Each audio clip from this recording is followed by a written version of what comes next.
From Officer Robert Strand's case that shattered every chance of innocence. Sir, can I have you do me a favor? Set your paperwork on the tailgate right there. Place your hands behind your back for me. To Officer Alexander Shawney's high-speed pursuit through the streets of Florida. I am going into work, my man. Why are you trying to pull me over? These cases expose a dark underbelly within the very ranks entrusted with upholding justice. Disclaimer: all content in this video is for general educational purposes only. In the quiet streets of Florida, Officer Alexander Shawney, a member of the Orlando Police Department, found himself on the wrong side of the law. Dashcam footage captured the unsettling moments as he raced through the city at an alarming speed, reaching 80 miles per hour in a 45-mile zone. With no lights or sirens to justify his excessive speed, Officer Shawney's patrol car became a speeding missile on the road. The violation of speed limits without proper emergency response measures raised immediate concerns. A sheriff's deputy, recognizing the breach of law, embarked on a pursuit, hitting speeds over 100 miles an hour in an attempt to apprehend Officer Shawney. The unfolding events begged the question: why was an officer entrusted with upholding the law blatantly disregarding it?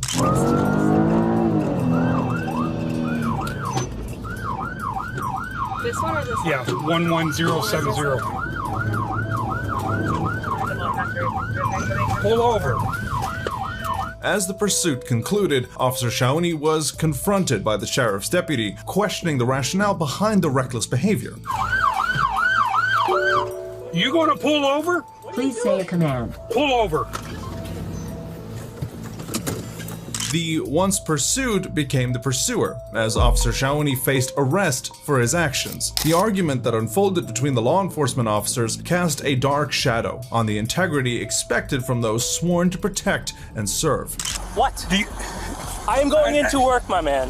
Why are you trying to pull me over as I'm going into work? Because you're going 80 and a 45. I am going into work. Okay, what are you going to work for? What does it look like I am dressed for? What does it look like I am dressed for? My name is Deputy Hilton, and they see your driver's license. No. Okay. 3113, copy at 1050. 10-4, I got a city Orlando PD taking off from a traffic stop. It's going to be X-ray Foxtrot 6207, XF 6207.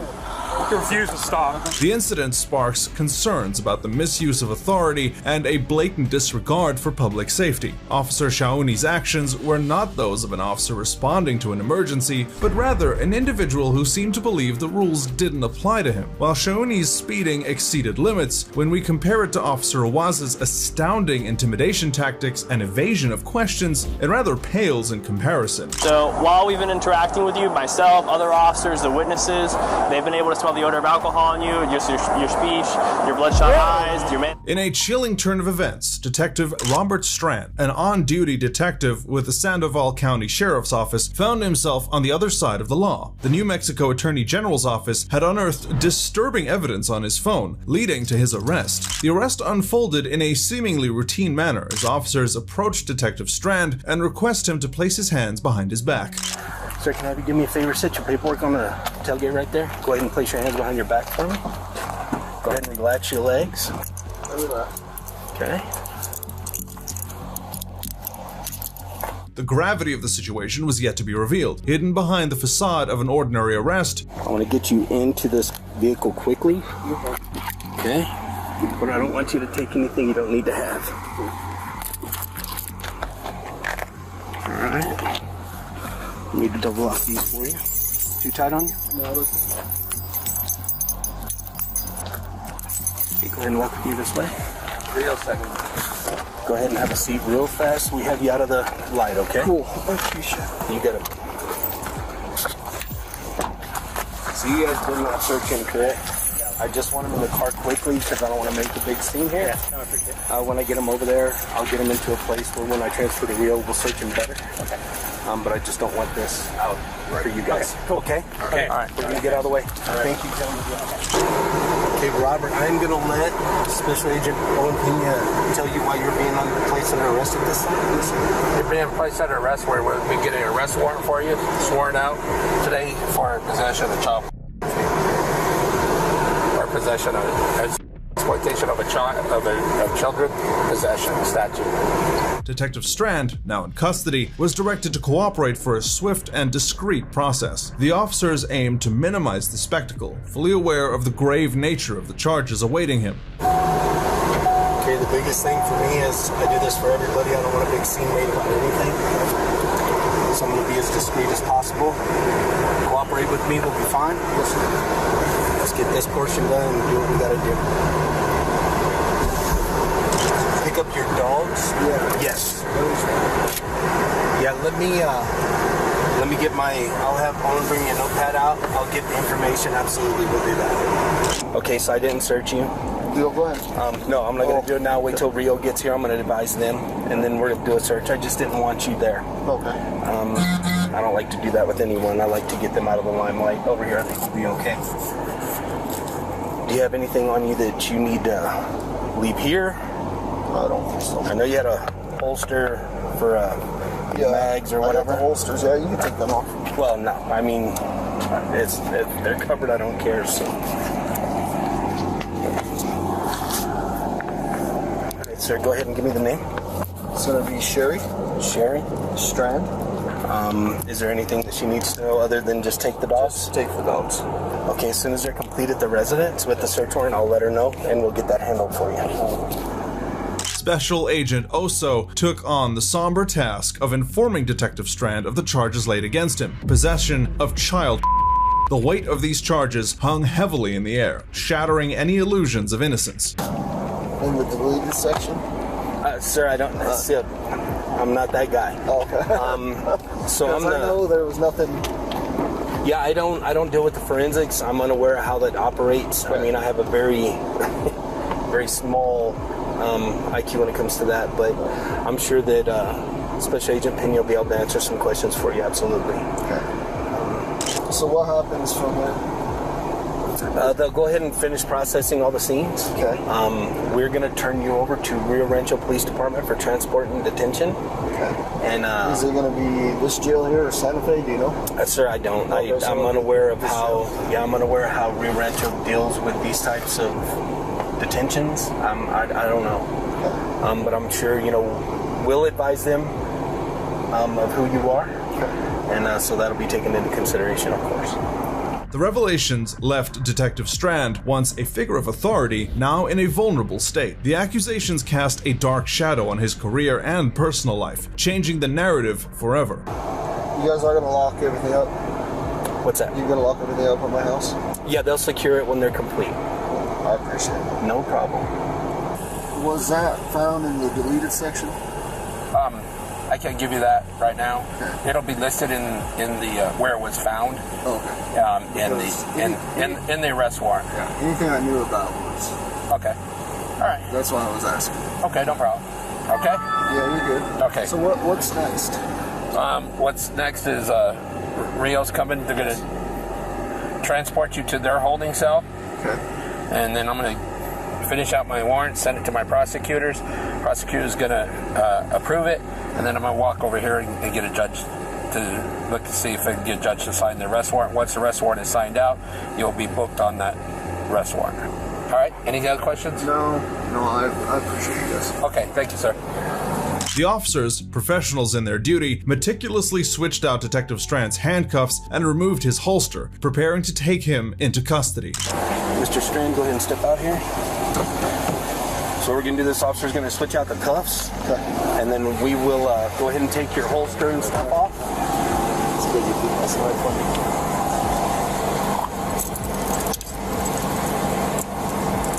As the arrest concluded, Detective Strand was handed over to the Rio Rancho Police Department for transportation and detention. I don't know if he'll want his keys. I can take the cuff key off, or I can just keep them all. Your call. I'm going to take the cuff key off. Okay. There you go, sir. All right. Thank you very much. Do you have a card, officer? Or if you can get his info? Yeah, I'll take it. Perfect. Thank you, guys. Thank you, sir. The arrest of Detective Robert Strand serves as a stark reminder that corruption can lurk within the very institutions entrusted with upholding the law. While the severity of Robert Strand's exploitation of children may not be equal to the upcoming case, it is still alarming to witness law enforcement officers displaying a concerning lack of regard for the lives they're entrusted to protect. So while we've been interacting with you, myself, other officers, the witnesses, they've been able to smell the odor of alcohol on you, your speech, your bloodshot eyes, your man. In a shocking incident captured on video, a police officer's abuse of power unfolded after a car crash in Apopka, Florida. The suspect, an off-duty Apopka police officer, was accused of driving under the influence, which led to a collision with another vehicle. So I'll talk to you separately. Okay. There is one person that was flagging me down for this accident who's saying she's law enforcement and she appears intoxicated. The situation took a disturbing turn as Sarah aggressively asserted her law enforcement status toward the victim. I just didn't know what to do. Hey, excuse me? Please? Don't come at me. Please right get now. out of my car right now. Don't come at me right now. I'm a cop. I get right now. Sarah blocked the victim, engaging in a tense confrontation, and the distressed victim tried to record the encounter for their safety. Sorry. You're good. It's on my window. Hey, excuse me? Honestly, Don't come at me. idiots didn't lock the door, but Don't whatever. come at me right now. No, you don't expect someone to do it. Come at me right now. I need you to Hit my car right now. Don't come at me, ma'am. Nothing. I would ask you. Nothing. I would ask I'm you. a cop. That's the driver's side? This right here. Yeah, right here. I would ask you to Okay. put this way for my And I'm vehicle. gonna ask you. So let's speak. I just didn't know if she had a freaking gun, and I was Yeah, no, like you're good. freaking out a lot. Hit my car, Ma'am, sir. please, Sir. please back away from my vehicle. Sir. I do not want this to escalate. It's escalating. My car's right there. I'm a cop. Came at me. You hit my car. I need you to, I need you to please make away. If you want to get a Did cop, she, right there, did she touch you? get a cop. Yeah, I mean, she's pushing me, and that's why I was like, Okay, so I she just, did like, touch. She did touch you and push you. Yes. Okay. And I'm just like out at this point. I'm like, Please move away from my. As the supervisor arrived, he took statements from the victim and asked if he wanted to press charges, reviewing the entire scene. okay, 100%. And so I'm like, I got back in the car. I'm like, I don't want to her to be the cop to handle this situation. Of course not, yeah. And this occurs. Okay. Oh, and so I'm like talking, but it didn't. I'm talking to myself in a fake conversation as I'm recording her. Yep. And this basically occurs. I need to understand. Just rambling. Faking a phone conversation right now while this lady beats on my window. Obviously, there's another part of this that we believe it might be criminal. Yeah. That still has something to do with you being touched when you're unwanted touch. Okay. Yeah. So obviously, she put her hands on you. She's instigating stuff. That's why I'm asking you: do you want to press charges for what she did to you, and that part alone? Do I have to determine? Do I have to decide that right now? I would need you to decide that right now. You can change your mind later on, but in order for me to make a decision on what I need to do next, I need to know what you would like to do. I'm pretty upset, and I really just want to get home, man. And I'm upset about my car. And if she is, can you tell me if she is a cop? Because that's not cool if she is. She is a police officer. Yeah, I'm like I have. Yes. I have every ounce of respect. No, listen, she is. She approached me, and I'm scared about a gun. You guys deal with that every single freaking day. I get it. That is not cool. I get it. Regardless of how many drugs or how many drinks you've had. So I would say in this moment, yes, because that's abuse of power. Okay. And that's not respecting what you guys stand up for. Okay. And that's a principle of mine. So have you already filled out a statement? Or is that what you're about to do? Okay. So he's going to give you a statement to fill out. Okay. What I need you to do is, we're also going to get that video from you. Okay. I'm going to try not to keep you here any longer than I absolutely need to. So that statement, though, try to be as articulate as you can about, how the crash occurred, how she came up to you, what she was saying to you, how she touched you, where she touched you. Yeah. And then at the very end, I just need you to summarize saying she had no permission to touch you and you want to press charges. Okay. As the supervisor moved to Sarah and began questioning her, Sarah's statements were notably lacking in substance and support. What happened with the crash? So I was coming in here and he hit me as I was coming in. Where's your damage? Front. I don't think there's even any damage to it. Okay. Which is why I don't. Right here? I'm not sure why he called you. Okay, watch out. Can you get on the side on the yes. road? I think he hit me right here. So we can go back to the sidewalk. Let's see it. Okay, where are you coming from right now? From not far from here. Not far from here? Okay. Was anyone else in the car with you? No. No? Okay. So at the time of the crash, you were driving? Yes. Okay. And what's not far from here? Where exactly? Winter Park area? Yep. Okay. We're in Winter Park. Winter Park. Okay. I mean, Winter Park's a pretty decent sized city. I mean, was there a specific place you were at in Winter Park? No. Winter Park. You were just driving around the city of Winter Park? Yep. Okay. How much have you had to drink tonight? What do you think? I'm asking you. 2 glasses of wine. 2 glasses of wine? Yeah. Okay. Anything else besides that? No. Okay. When asked about Sarah's usage of alcohol, her statements were confusing and shocking, marking her to be clearly under the influence. Okay. What kind of wine was it? Cab. Cab? Okay. Yeah. Where did you have those wines at?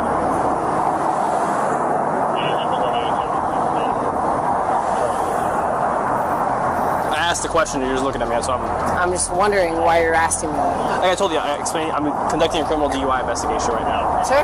Okay, so that's why I'm asking these questions. In Winter Park. You don't want to tell me the name of the restaurant or bar you were at? It doesn't matter. I mean, it matters. I mean, does it not? Were you not coming from there? Are you conducting a criminal investigation towards me? Yes. Right now? Yes. Okay. So am I having any point of,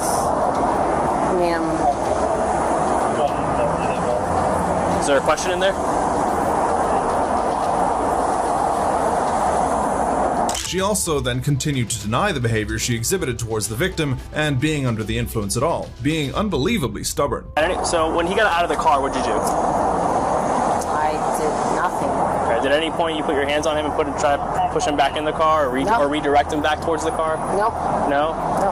Okay, because that's what he's saying. He's saying if he tried getting out of the car. Actually, I watched the video because he had a video on his cell phone that he got out. Okay, that he got out of the car, and as he's getting out of the car, you try to redirect him back inside the car. I never touched him. No? No.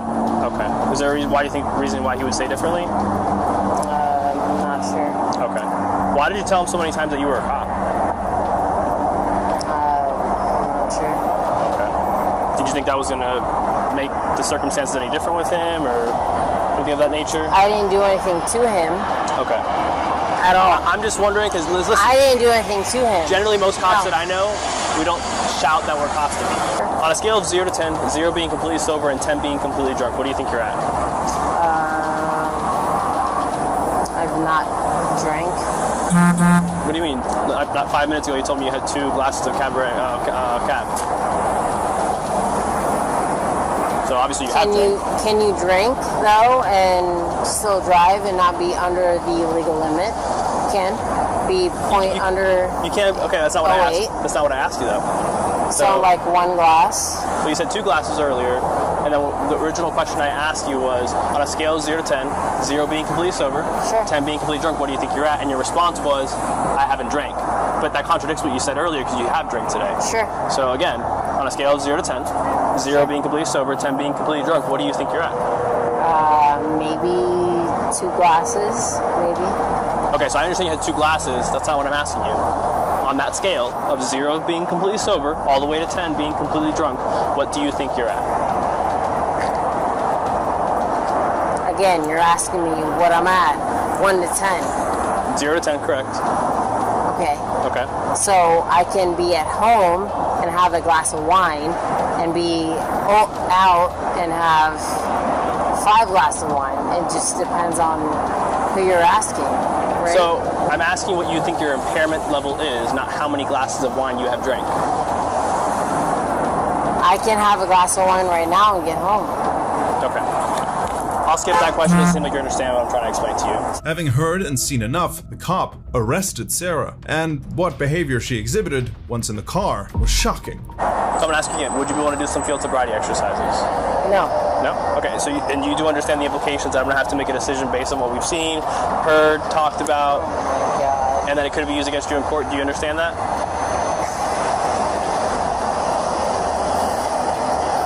You are going to come at me right now for what he says, for what he hit me on my car. Okay.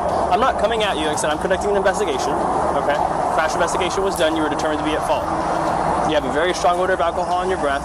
Your mannerisms have been what an impaired driver would be. Okay. You have bloodshot eyes.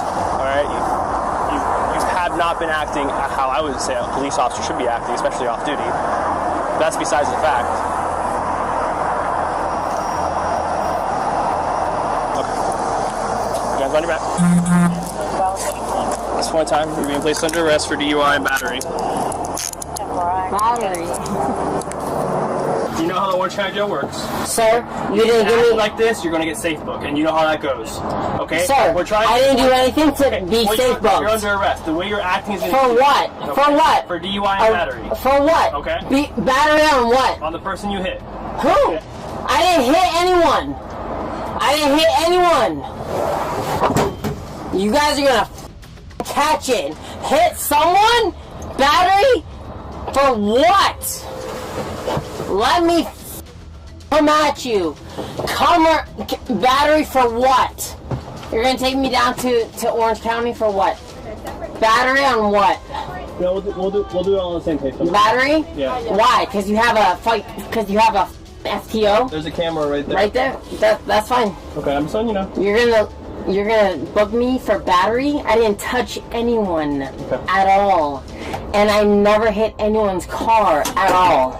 As this disturbing incident unfolded, it exposed a grave abuse of authority by an individual sworn to uphold the law. The suspect, once tasked with protecting the public, now faced charges of DUI, battery, false imprisonment, and burglary. Moving from Officer Awaz's unsettling encounter, Officer Felipe Perez's unbelievable awareness awaits. I stopped you for reckless driving. 134 miles per hour is reckless. Really, sir? In a shocking display of privilege, on the 24th of January 2019, Deputy Sheriff Felipe Perez of the Los Angeles County Sheriff's Department found himself on the wrong side of the law, clocking in at a mind-boggling 134 miles per hour on Nevada's highways. That's his speed. 134. 15 marker 9 northbound north of, no plates on a black Dodge Charger.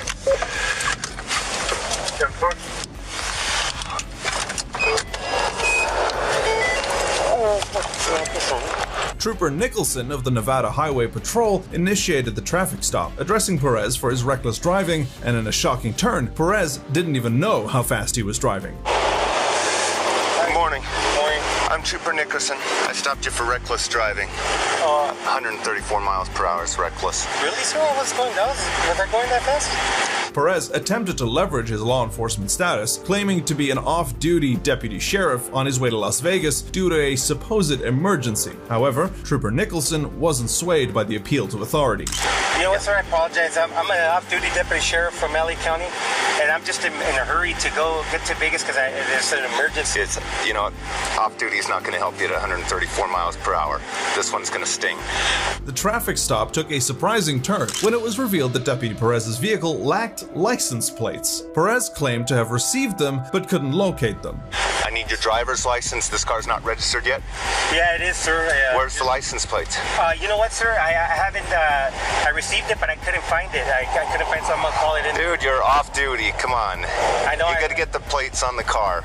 All right, so I need your license, and let me have your temporary tag at least. Trooper Nicholson, undeterred by Perez's status, insisted on collecting his license and the temporary tag. Perez, realizing the severity of the situation, expressed concern about the impact on his career. Sir, I apologize, but I'm not looking for an apology. This is gonna ruin my career, sir. Well, come on, man. You made that decision, not me. I'll be right back.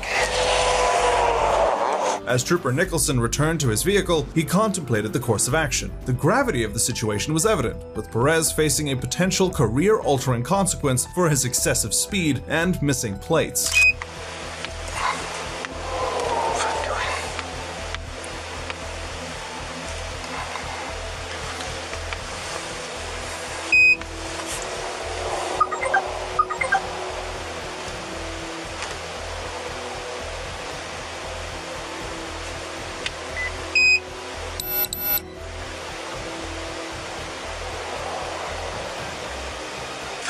once again, 134. He is an off-duty out of California, but I'm psyched. Come on, man, 134 with a kid in the car. Why do these cops do this? Surprisingly, Trooper Nicholson opted to show leniency. He decided not to add the reckless enhancement to the charges, a move that would have risked Perez's license. Instead, Perez was issued a citation for the speed and the missing license plates. Okay, here's the break that I'm going to give you. I'm not going to add the reckless enhancements so you don't lose your license. Okay, so this is just for the speed and the license plate. Trooper Nicholson handed Deputy Perez a break, opting for a court date rather than immediate consequences. Perez was given an opportunity to address the citation online or through the mail, avoiding mandatory court attendance.